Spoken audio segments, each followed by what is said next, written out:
Good morning, everyone. My name is Maris Abdal Kahar, and now we'll be reporting the chapter 11, which is the visual literacy and the verbal creativity.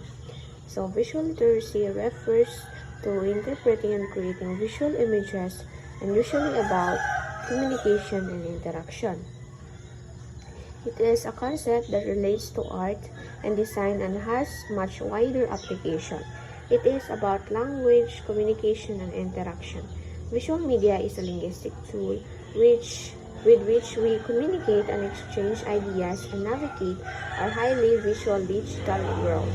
So, the term was first coined in 1969 by John Gibbs, who was the founder of the International Visual Literacy Association. Gibbs explains that visual literacy refers to a group of visual competencies a human being can develop by seeing, having, and integrating other sensory experience. So, John Gibbs' statement about visual literacy highlights that it is not just about the ability to interpret visual images but also about developing set of vision competencies.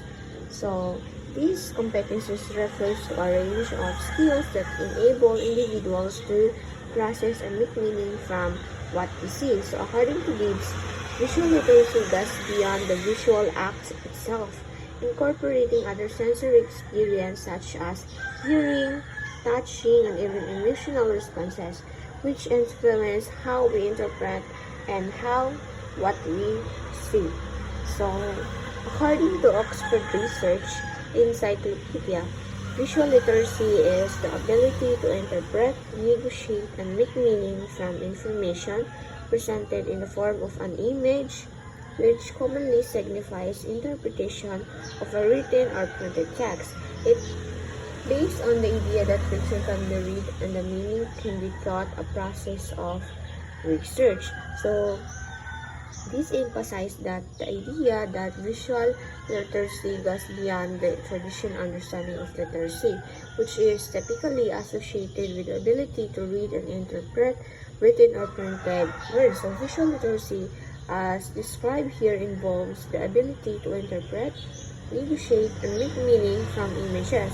So it suggests that images like words can communicate ideas, emotions, and information, and required a specific set of skills to understand them. So, according to Sir Fanny 2017, he asserted that visual literacy is a set of visual competencies or recognized skills and strategies one needs to make sense of visual images. So, these visual competencies were seen as universal cognitive abilities that were used for understanding visual images regardless of context of production, perception, and dissemination. So, contemporary definitions stress that visual literacy is a contextualized social practice as much as an individualized cognitive-based set of competencies. So, it is also a process of generating meanings in a transaction with multimodal symbols that include written text, visual images, and design elements from a variety of perspectives to meet the requirements of particular social context. So, these theories of visual literacy can be integrated across disciplines. So, therefore, visual literacy now incorporates sociocultural, semiotic, critical, and multimodal perspective to understand the meaning that are potential of the visual and verbal symbols. So, encountered in social environments, digital technology has greatly impacted our understanding of visual literacy, as now we see children growing up with tablets and computers and what appears to be highly developed visual literacy instead. So here are the importance of visual literacy in communication. So number one is increase engagement. Images are processed faster than text, which can be increased engagement and retention of information. So, due to the rapid processing speed, images are highly affected at capturing attention. So, it can provide an immediate visual stimuli that draw the viewer and making it easier to engage with the content. So, for example, in the digital media, images and graphics are often used in advertisements, social media posts, and educational materials to quickly grab the viewer's attention and encourage further interaction. So, people are naturally inclined to engage with visual context more than text alone, as images are more likely to stand out in a cluttered environment. So, number two is cultural relevance. Visual literacy allows for communication that transcends language barriers, making it a global tool for expression. So, visual literacy is an essential tool for cross-cultural communication, as it allows message to be understood and shared beyond the boundaries of language.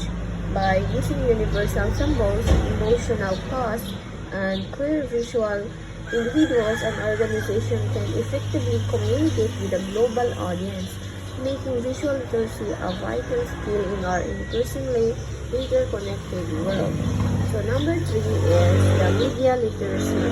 In an age dominated by digital media, being visually literate helps to the individuals critically analyze and interact with visual content. So, as digital media continues to dominate our lives, being visually literate is a crucial component of media literacy, as it allows individuals to critically engage with the visual content, understand its meaning, and interpret with it in a thoughtful and informed way. In a word, where visual media shapes public perceptions and influence opinion, visual literacy is as essential for navigating, analyzing, and participating in digital landscape responsibly. So, verbal creativity. Verbal creativity refers to the ability to use language in original, imaginative, and impactful ways. So, verbal creativity refers to the skill of using language in innovation and expressive ways to communicate ideas, tell stories, or solve problems. So, verbal creativity is often seen in areas like writing, poetry, public speaking, advertising, and even day-to-day conversation where the speaker or the writer's use of words captivates, entertains, or influences the audience. So, Turin's 1969 and Hassan 2017 recognized creativity as important for the development of a fully functioning, mentally healthy, well-educated, and vocationally successful individual. So, according to Turin's 1969 as cited in Hassan 2017, he emphasized that creativity plays a crucial role in the development of a well-rounded individual. According to Durance, creativity is not only important for mental health and personal growth, but also for success in education and career. He argued that being creative helps individuals think critically, solve problems effectively, and adapt to new challenges. So, creativity contributes to emotional well-being by allowing individuals to express themselves and cope with the stress in innovative ways. So it enhances educational and vocational success by fostering skills like curiosity, adaptability, and originality thinking, which are highly valued in both academic and professional settings. Horace highlights creativity as a key element in leading a fulfilled, healthy, and successful life. So, according to Scott et al. 2004, that creativity-related skills can be improved by providing specific rules, techniques, or strategies to develop appropriate cognitive skills for the domain at hand. So, Scott et al. 2004 suggests that creativity-related skills can be enhanced by teaching individuals specific rules, techniques, or strategies tailored to the particular domain they are working in. So this means that creativity is not just an innate trait but can be cultivated through structured approaches by providing learners with clear framework or tool that guide their thinking individual can develop the cognitive skills necessary to think creatively within a specific context. So, for example,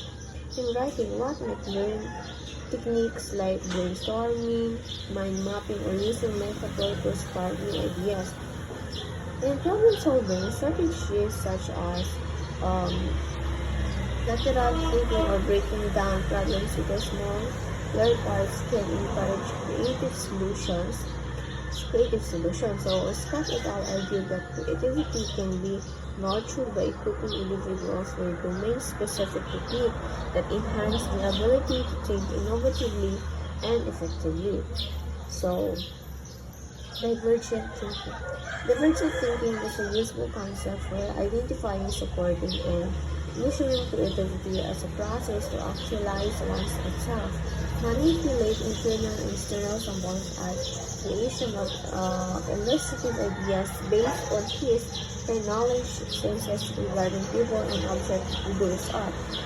So that's according to Hassan 2017. So divergent thinking as described by Hassan is a key concept for identifying, supporting, and measuring creativity.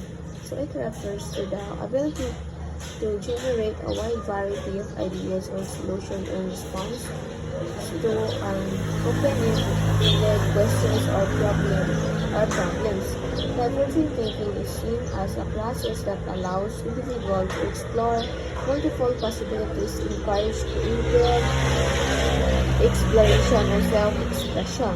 So it involves manipulating both internal and external elements such as knowledge, experience, and sensory information to create new and illustrative ideas. This creative process is driven by an individual's perception and understanding of people, objects, and the world around them. So divergent thinking helps individuals realize their creative potential by enabling them to think beyond conventional boundaries and produce innovative ideas. So there are 4 types of divergent thinking. Number 1 is fluency. Fluency refers to the total number of ideas, options, and solutions generated for an openness problem. So fluency is important because it reflects a person's capacity to think broadly and explore multiple possibilities, which increase the likelihood of finding innovative and effective solutions. Fluency highlights the quantity of creative output, demonstrating the individual's ability to think expansively and creatively. So, number 2 is flexibility. Flexibility is the number of conceptual categories. So, in the context of creativity, flexibility refers to the ability to generate ideas or solutions from different conceptual categories or perspectives. It is a measure of how adaptable and versatile a person thinking is when approaching a problem. So instead of focusing on a single approach, a person with high flexibility can shift between various ways of thinking and explore a range of different concepts or strategies. So number 3 is originality. It is an aspect of creating or invented work and is about the statistical frequency of responses related to the task compared with original ideas. So, originality refers to the uniqueness and novelty of the ideas or solution generated. It involves creating or inventing something that is statistically rare or frequently compared to typical responses or ideas associated with a given task. So, elaborative is the ability to expand on an idea with detail and ability to create a complete plan. So, elaboration refers to the ability to expand on an initial idea by adding detail, depth, and complexity. It involves taking a basic concept and developing it further through careful refinement and enhancement. This can include providing specific examples, clarifying how the ideas works, and practice or outlining the steps necessary to implement it. So, Think It Out 2012 explained that cognitive stimulation through common or moderately creative ideas was effective in improving verbal creativity, and most importantly, stimulation effects were also apparent at the level of the brain. So, according to Think It Out 2017, he explained that cognitive stimulation, which can occur through exposure to common or moderately creative ideas, it, it is effective in enhancing verbal creativity. So, this means that even ideas that are not highly original but still somewhat creative can help stimulate the brain and improve a person's ability to think creatively with words. So, more important, the research found that these stimulation effects were not just behavioral but also occurred at the neurological level, indicating that engaging with creative ideas can activate and enhance brain processes associated with creativity. So this be nurtured not only through internal stimuli but also by influencing the brain's cognitive functions, improving one's capacity for creative thinking and idea generation. So this ends my discussion about this visual literacy and verbal creativity.